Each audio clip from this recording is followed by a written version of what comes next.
अध्यात्म की दृष्टि से देखा जाए या फिर विज्ञान की कसौटी में परखा जाए, रुद्राक्ष कहीं भी कोई कम नहीं पड़ता है।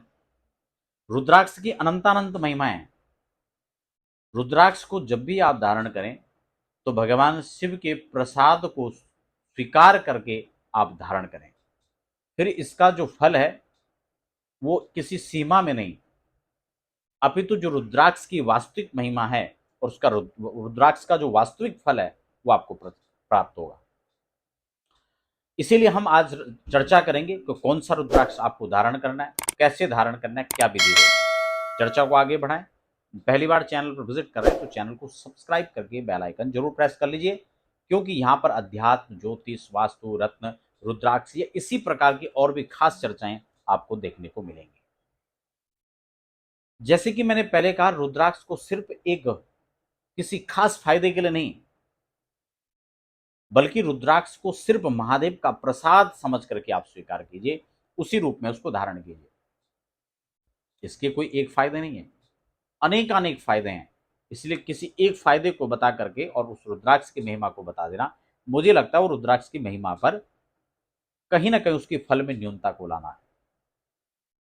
इसीलिए शिव महापुराण में रुद्राक्ष की अनेक विस्तृत महिमा इसमें लिखी हुई है। लेकिन यहां व्यक्तियों के मन में एक प्रश्न रहता है, एक संदेह बना रहता है कि हमें कौन सा रुद्राक्ष धारण करना चाहिए। यूं तो कोई भी रुद्राक्ष बिना परामर्श के धारण किया जा सकता है, कभी भी धारण किया जा सकता है, लेकिन श्रेष्ठ समय में श्रेष्ठ विधि से यदि धारण किया जाए तो उस व्यक्ति को अनेक उसके लाभ प्राप्त होंगे। इसलिए श्रावण का जो महीना है वो रुद्राक्ष धारण के लिए बहुत श्रेष्ठ है। उसमें भी कोई सोमवार पड़े, विशेष पूजा अर्चना रुद्राभिषेक के साथ आप धारण करें तो उस रुद्राक्ष की और भी महिमा बढ़ जाती है।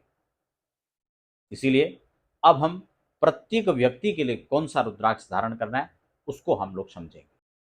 मेष राशि और वृश्चिक राशि, इन दोनों ग्रहों का जो स्वामित्व प्राप्त है वो मंगल को है, और इसीलिए जीवन में अगर इन दोनों राशि के लोग मंगल चाहते हैं, धन ऐश्वर्य की प्राप्ति चाहते हैं, कारोबार में तरक्की चाहते हैं, नौकरी में आप आगे बढ़ना चाहते हैं, तो भगवान शिव का प्रसाद तीन मुखी रुद्राक्ष आपके लिए बहुत श्रेष्ठ है। धारण कैसे करना है थोड़ा उसको समझ लीजिए।